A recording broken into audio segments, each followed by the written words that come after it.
Okay, sensitive authentication data, SAD. What is it? SAP refers to data that is used during the authentication process. We covered this already, but again, as I said, even if it means repeating the concept that way you all can assimilate it or understand it better, let's do it. Okay.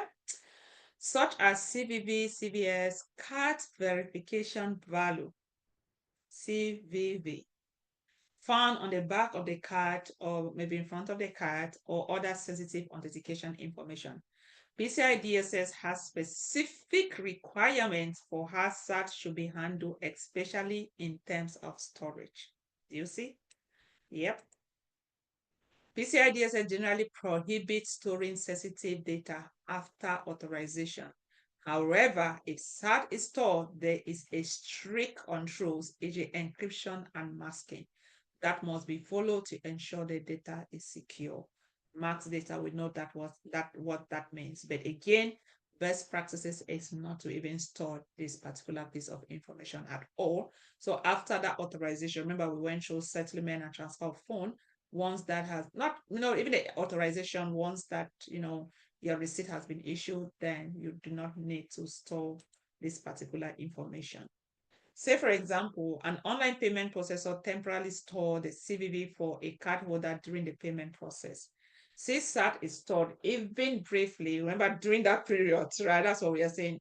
The processor must comply with specific PCI DSS guidelines for securing and handling the sensitive data.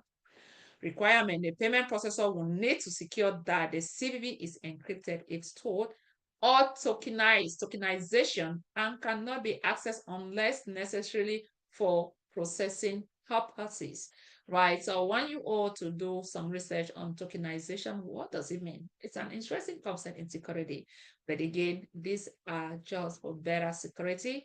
Rather than me explaining this concept, do yourself a favor and make sure you do some research on that. Why is this important? SAD is considered highly sensitive because it could be used to commit fraud if exposed. And remember now we're talking of the CVV, we're talking of the PAN, the PIN, and we're also talking of the stripe, right? So PCI DSS ensure that SAD is always stored under specific, tightly controlled conditions and is protected during both storage as well as transmission. Then we've talked on third-party providers. I think we're just going to cover this. Third-party providers, organization or services provider handle cardholder data. Now, remember, we just explained it last time for us to understand what they do, but now we are relating now, integrating PCI DSS and trying to see how they connect, with PCI DSS.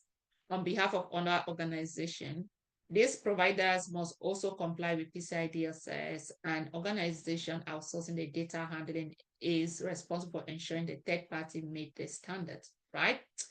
For example, a company outsources its payment processing to a third party management gateway. The gateway processes customer credit card transaction and store the data temporarily. The third party provider is responsible for following PCI DSS guideline. Requirement: the organization outsourcing the data must require that the third party complies with PCI DSS by having security controls in place to protect the data they handle. This is specifically outlined in requirement 12. And of course, as I said, in the future, we're going to go through the different requirements and see for ourselves.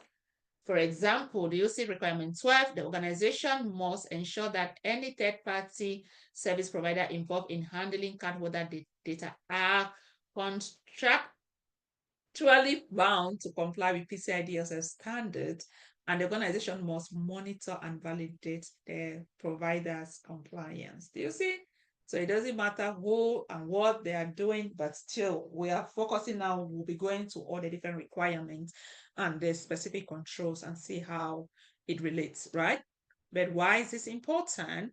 Because if a third-party provider mishandles custom cardholder data, the primary organization could be held responsible for the breach. Remember, the customer do not even know you have a third party, right? They are trusting you with their data.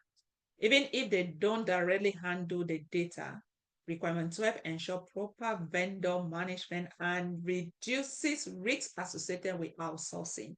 And our last training has to do with third-party vendor risk management.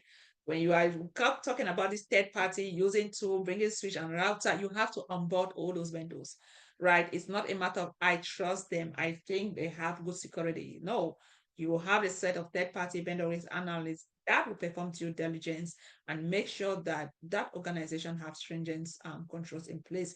Their standard actually meet yours, and then you decide if you want to go with that vendor or not. But this is something that we're going to discuss in depth, right? And this simply covers what we talk. If you see here, you have the organization, you have the card data environment, you have the PAN, encrypted in rare cases if they were to store this up, and then you have more additional security. We'll talk of masking, encryption, as well as tokenization.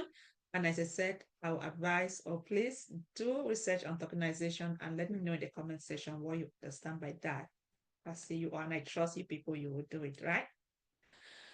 Right, so with that, I'm going to put an end to this video, and then we will discuss determine PCI DSS scope, how to even identify what is in scope, right? In scope system and the data.